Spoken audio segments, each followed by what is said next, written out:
Hi, boys and girls. I just wanted to hop on here and talk to you a little bit about what distance learning is going to look like in PE. So every 2 weeks, the PE department, which is myself and Mr. Cook, will submit lessons based on their classes that they teach, and the lessons will be focused on a certain topic. For my lessons, I will do a Google slide presentation that includes videos and pictures and all different kinds of things, discussion questions for you all to do and complete for credit this quarter.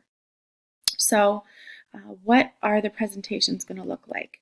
The presentations are going to be usually in 3 parts. So the first part will be an introductory activity, something very quick, such as a warm-up or just a quick activity to get the lesson started.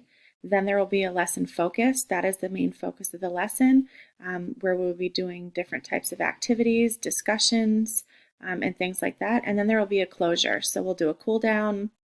We'll revisit some of the important lesson topics and focuses that we were working on at the beginning.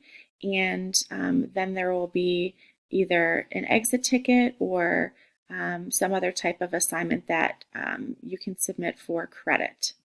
So I know that we cannot be together in the gym and we cannot see each other, and this is a very difficult time, but I want you guys to make sure that you keep your heads up, make sure that you are working really hard, you try to stay active for 60 minutes a day, and enjoy this time with your family. I'll talk to you soon. Enjoy the presentation.